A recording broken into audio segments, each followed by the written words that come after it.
Guy Saint-Jacques s'attend à ce que le reporter spécial recommande la tenue d'une enquête publique. On l'écoute, suivi de Rorom Chantal, c'est un professeur de sciences politiques de l'Université de Moncton. J'espère aussi qu'il recommanderait une enquête assez rapide parce ça serait utile d'avoir le rapport avant les prochaines élections. Une décision qui n'est pas d'approuver l'ouverture d'une enquête indépendante serait décriée et risquerait de causer encore du tort au plan politique à M. Justin Trudeau. Il faut mentionner, Mathieu, que le premier ministre Justin Trudeau s'est déjà engagé, a déjà dit qu'il allait suivre les recommandations. Merci beaucoup, Jean-Philippe. Merci, au revoir. Pierre Poilievre rencontrera François Legault cet après-midi à Québec. Le chef du Parti conservateur du Canada et le premier ministre québécois doivent discuter, entre autres, d'économie, de transition énergétique, de l'avenir de la langue française et du dossier de l'immigration. Il s'agit d'un premier tête-à-tête entre les deux hommes. Pierre Poilievre entend profiter de sa visite à Québec pour rencontrer Éric Duhem, le chef du Parti conservateur du Québec.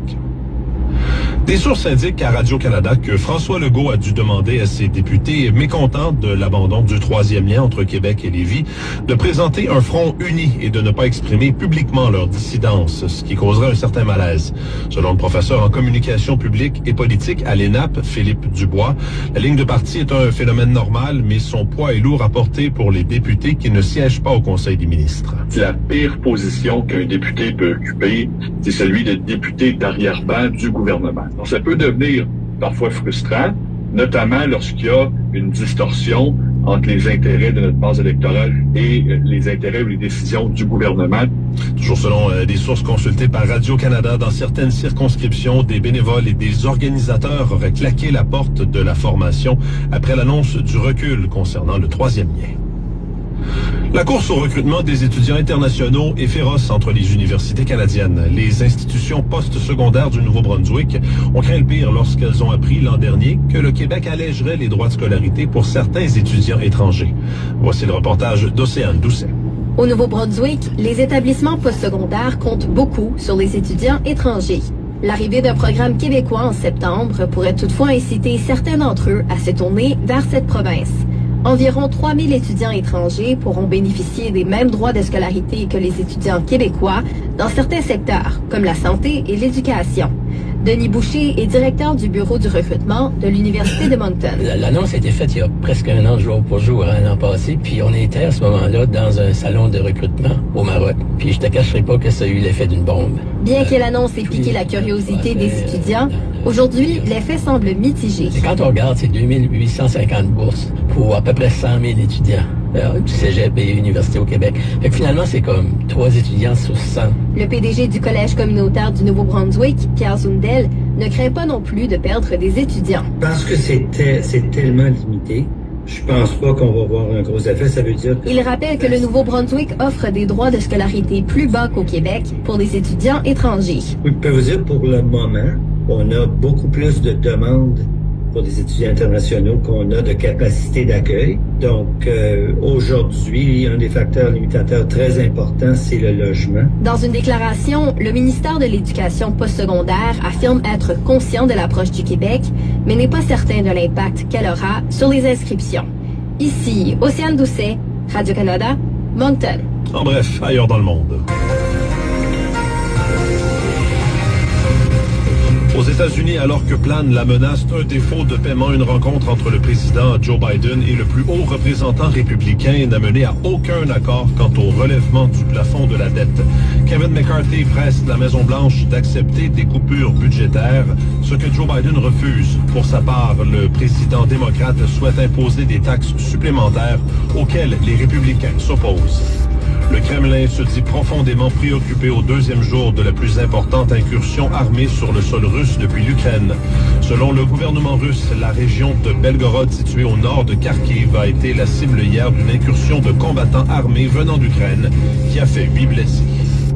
Et au Soudan, des combats et des raids aériens ont eu lieu la nuit dernière à Khartoum, malgré l'entrée en vigueur officielle de la trêve d'une semaine entre l'armée et les paramilitaires, censée laisser passer civils et aide humanitaire. Depuis le 15 avril, la guerre entre l'armée et les paramilitaires a fait 1 millier de morts et plus d'1 million de déplacés et réfugiés.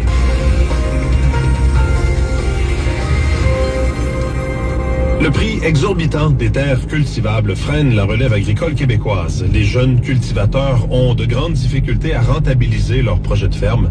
C'est une situation qui est exacerbée par l'inflation et le manque de main-d'œuvre. Vincent Rességuier. Tommy vient de faire le grand saut. Il a quitté son emploi pour se concentrer à temps plein sur son projet de ferme à Mirabel.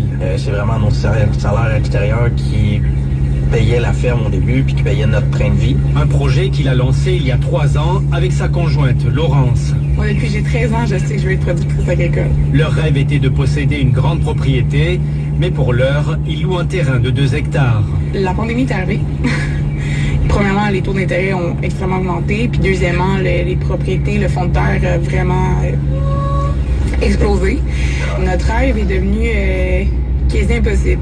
L'accès à la propriété est toujours plus difficile, selon Benoît Curé, coordonnateur de l'Artère, un organisme qui met en relation les aspirants agriculteurs avec des propriétaires fonciers. Le problème principal, ça reste quand même la valeur du prix des terres qui a augmenté, je dirais en moyenne à peu près de 10% par année au cours des 20 dernières années. Donc les terres sont vendues à un prix qui dépasse la rentabilité agroéconomique, je dirais, de la terre. Julie Bissonnette est la présidente de la Fédération de la relève agricole du Québec. C'est là, c'était inquiétant, fait que là, c'est encore plus inquiétant. Au Québec, le prix des terrains cultivables a augmenté de 10% en 2021 et de 11% l'an dernier.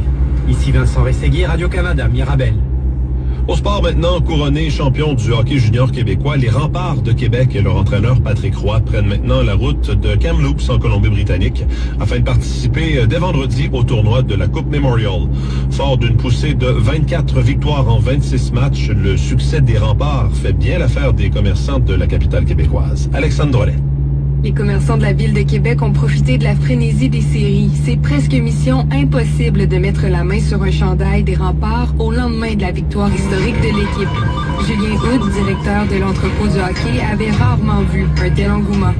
Ce qui est accessoire des remparts, gilets, calottes, il y a eu beaucoup de monde qui en a demandé. On a presque tout vendu, là, ce qu'on avait. Les touristes européens et américains qui ont vécu la frénésie des remparts pendant leur séjour à Québec ont eux aussi voulu mettre la main sur la marchandise de la troupe de Patrick Roy. Raphaël Dacruz est employé de la boutique Le Go Sport située dans le Vieux-Québec. Ils viennent voir les matchs pendant leurs vacances, puis quand on leur a expliqué un peu le positionnement de l'équipe là, au niveau de la ligue, bon ben c'est sûr qu'ils veulent partir avec un beau souvenir. Moi à mon avis, d'ici 2-3 jours c'est terminé là, on n'aura plus rien. Et avec la Coupe Memorial qui arrive à grands pas, l'engouement est peut-être loin d'être terminé, selon Julien Hood. Encore du monde qui vont venir vouloir avoir des gilets ou des calottes. On va essayer de se réapprovisionner là, pour pouvoir desservir ce monde-là puis pouvoir en vendre là, aux gens qui en veulent. Ici Alexandre Drolet, Radio-Canada, Québec. Voilà, c'était le Retour Journal. Pour plus de détails, pour d'autres nouvelles, je vous invite à consulter notre application Info. Bonne journée.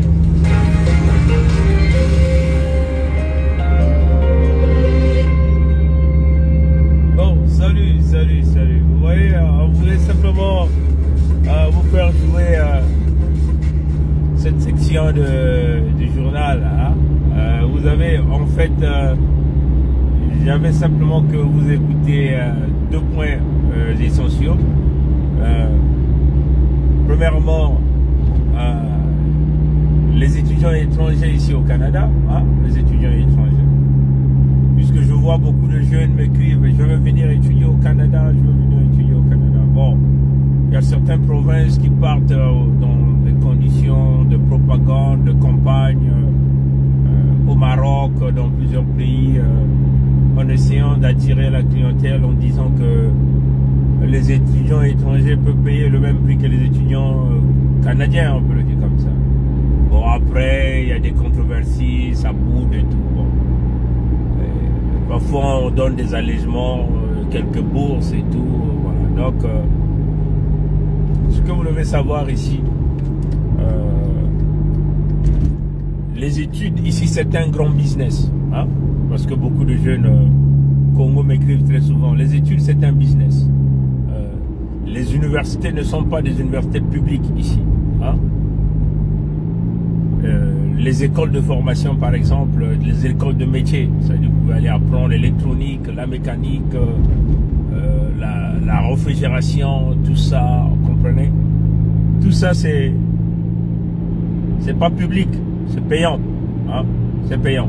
C'est pas comme le système Amérique du Nord, on n'est pas comme le système de l'écoderme de Pompidou. Vous comprenez? Où vous payez simplement des frais d'études peut-être, bon, disons 400 €, je ne sais pas si c'est ça, ou moins que ça. Pour l'année, ça suffit. Non, c'est pas comme ça que ça se passe ici. Ici, vous payez les cours par semestre. Par semestre. Vous comprenez? Par semestre.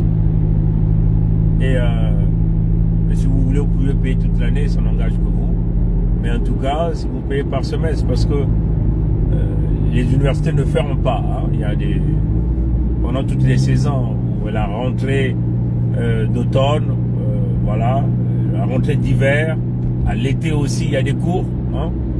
Pour ceux qui veulent compléter dans le système de crédit, par exemple, il y a des cours où vous avez par exemple échoué, où vous n'avez pas voulu prendre assez de cours, donc il y a des cours que vous pouvez donc prendre pendant la période d'été. Donc c'est pas gratuit. Par exemple, et c'est là où les universités font beaucoup plus de chiffres d'affaires, c'est avec des étudiants étrangers. Hein? Parce que les étudiants, si vous êtes résident permanent ou citoyen canadien, il y a des tarifs. Bon, la province où les études sont un peu plus moins chères, c'est la province du Québec, comme vous êtes en train d'entendre. Le Québec fait des propagandes et tout ça. C'est là où c'est un peu plus moins cher. On peut simplement dire l'année universitaire au Québec peut coûter peut-être 4 000 $, je peux le dire. Hein? 4 à 4 500 $, on peut le dire comme ça. Ça, c'est pour un étudiant résident permanent, hein, ou encore citoyen canadien. Parce que les résidents permanents du Canada et les citoyens du Canada payent le même prix. Vous comprenez? Bon, ça c'est simplement les frais d'études que vous payez à l'université. Maintenant, il y a d'autres choses qui vont s'ajouter, le loyer, voilà, et tout ça. Bon, ça dépendra si vous voulez prendre au campus. Et là encore, vous devez essayer de vous rassurer si vous aurez la place ou louer à l'extérieur, comprenez? Et vous ajoutez à ça aussi le transport, comprenez? Ça c'est simplement pour un étudiant québécois. Donc par exemple ici, les universités ont des noms, ont des réputations. Les gens choisissent parfois les universités en fonction de la réputation, en fonction du programme. Hein. Par exemple, il y a un certain nombre de programmes. Par exemple, pour être ingénieur, il faut aller à telle université pour tel domaine. Comprenez ça, chers amis? Donc, il y a des gens qui choisissent comme ça. Mais à la fin, ça revient au même parce que vous serez tous dans le marché de l'emploi et l'employeur ne va pas regarder, voilà, telle université pèse plus que telle université, telle université, parce que les employeurs auront toujours besoin des gens très compétents, si vous comprenez. Bon, par contre, certaines universités ont parfois des privilèges où vous avez des recruteurs viennent souvent, ainsi de suite, ou encore des programmes COP, hein, qu'on appelle ça. C'est-à-dire qu'en même temps que vous étudiez, en même temps que vous travaillez, vous allez au travail. Et ça, c'est ce programme, c'est l'université qui s'en occupe pour vous mettre déjà dans un bain ou un environnement de travail, si vous comprenez. Maintenant, regardons donc les étudiants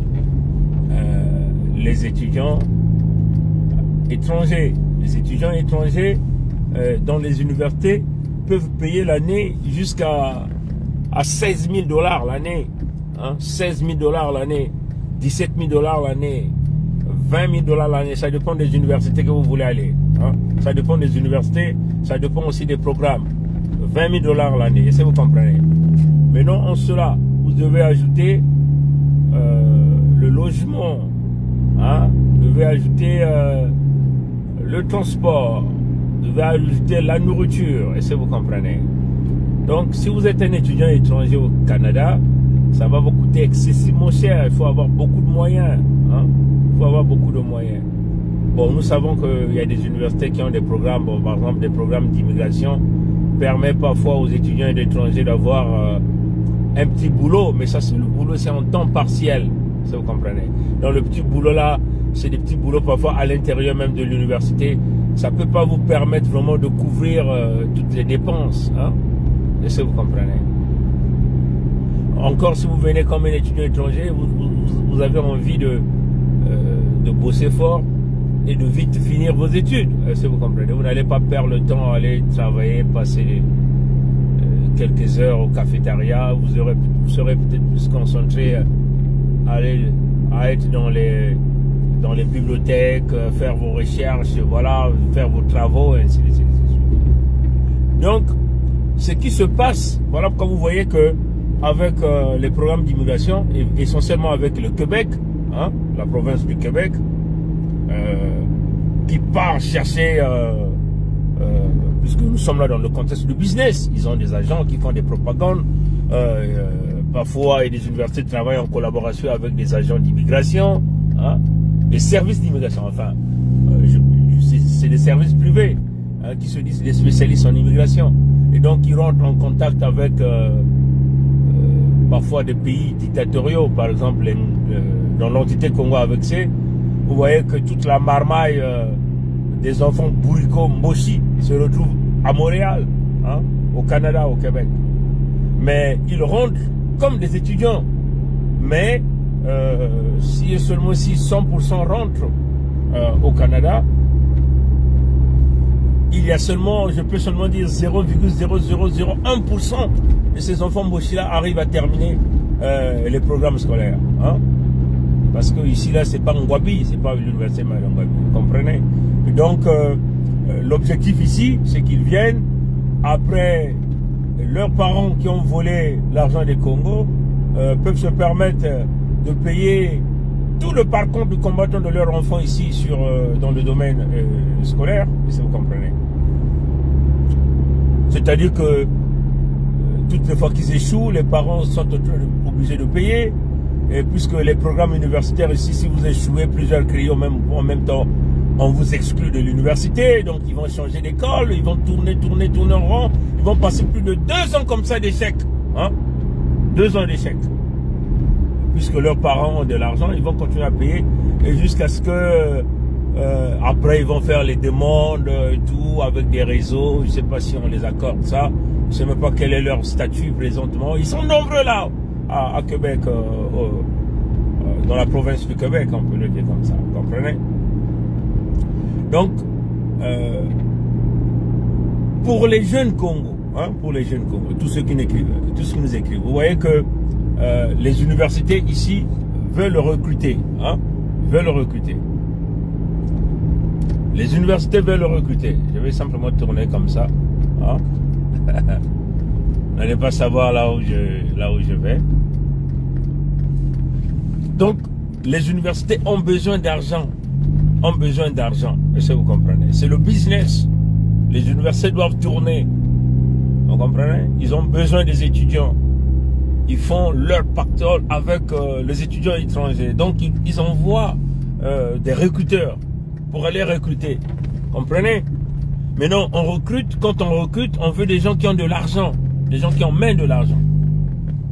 Et ça fait tourner l'économie. Parce que c'est avec cet argent qu'ils arrivent à payer des professeurs. C'est avec cet argent qu'ils arrivent à financer un certain nombre de programmes. C'est avec cet argent qu'ils arrivent je peux simplement dire, à financer. Bon, on a déjà parlé des laboratoires, à améliorer leurs universités, à construire, ainsi de suite. Vous comprenez ça, chers amis, hein? Donc c'est le business. L'université, c'est le business. Vous comprenez? C'est le business. Maintenant, nous devons comprendre que parfois dans ce business,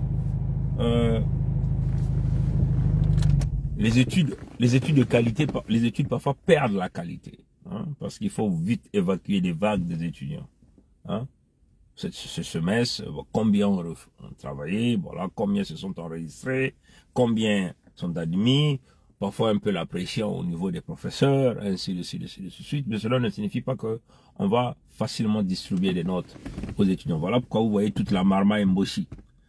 Je dis même 100% des enfants Mboshi qui sont ici. Ils sont nombreux, hein, puisqu'ils ont même des Mboshi ici qui sont maintenant rentrés dans le business d'immigration, qui vont donc faire des campagnes dans le Pont de Monium là-bas pour ramener toutes ces cons-là, de ces enfants on les met dans des programmes qu'on appelle ici les CPE, hein, parce que au Québec là-bas, ici là c'est des collèges, vous comprenez, des collèges des métiers, donc les CPE ce n'est que des centres des métiers.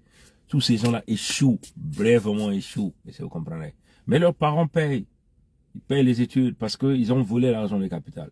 Maintenant, pour les enfants Congo, vous voyez que si vous n'avez pas assez de moyens, hein, ça va être difficile de pouvoir payer les études ici au Canada à une valeur de 15 000 $, jusqu'à 25 000 $ hein, l'année. En dehors de ça, il faut ajouter votre logement. Le logement aussi, il faut payer. Ça coûte excessivement cher. Le loyer aujourd'hui, avec aujourd'hui l'inflation qui est quasiment à 11, 10%, 12%, si vous comprenez.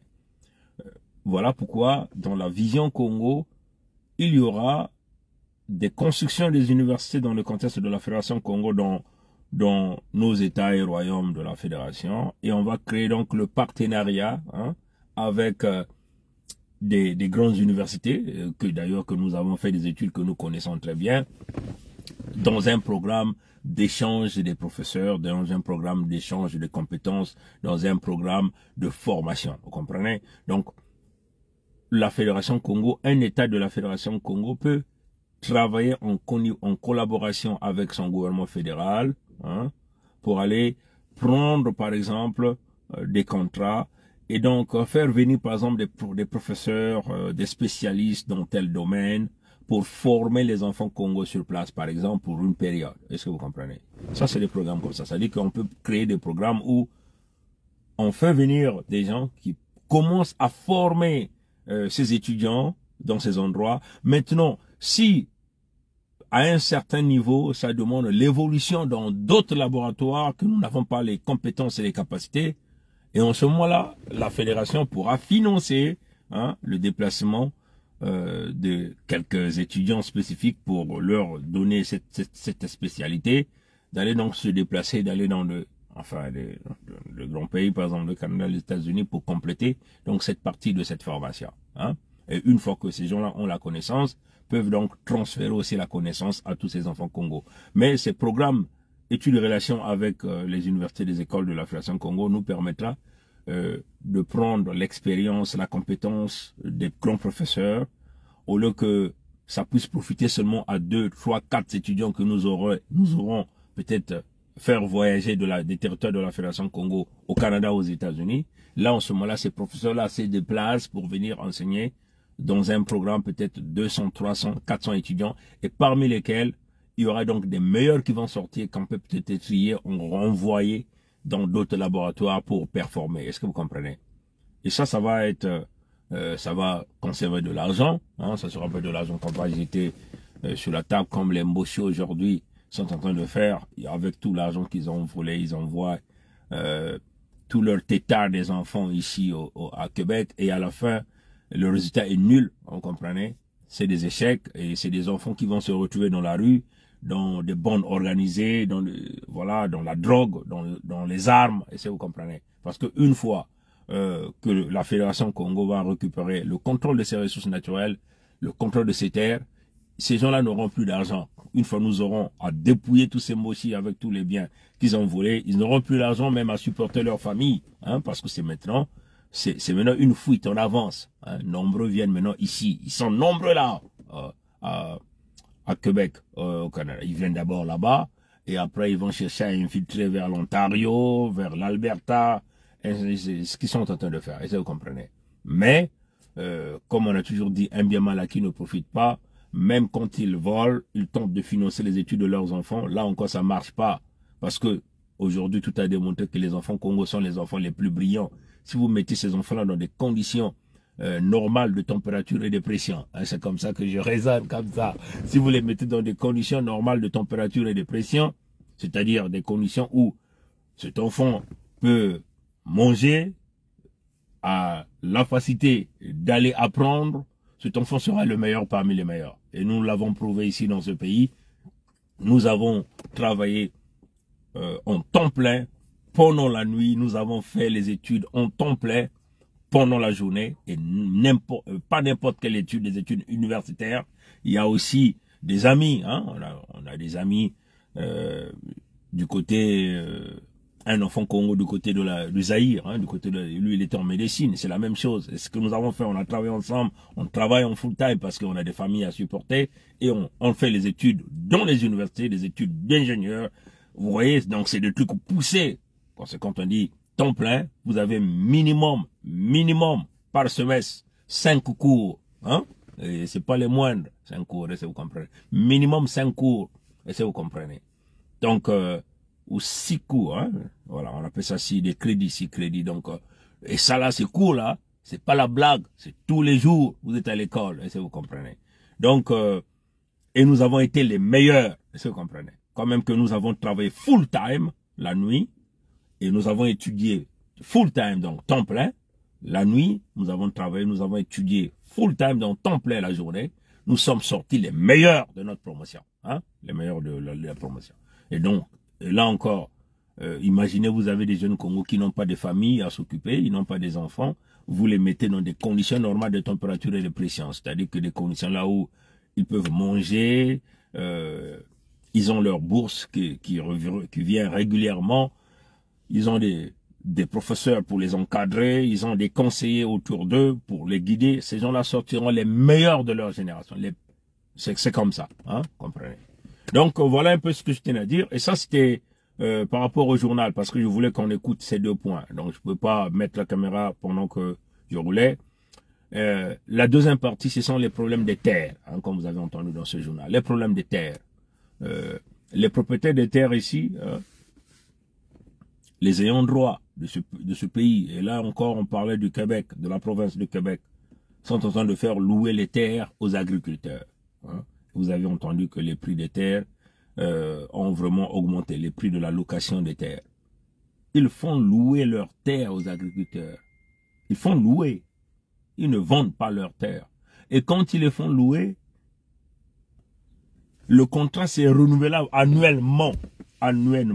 Est-ce que vous comprenez? Le contrat c'est renouvelable annuellement. Parfois des contrats renouvelables 6 mois, 3 mois. C'est pas une longue durée 100 ans. C'est pas une longue durée 10 ans, une longue durée 5 ans. Est-ce que vous comprenez ça? Parce qu'on ne blague pas avec la terre, mes frères et sœurs. On ne blague pas avec la terre. Hein?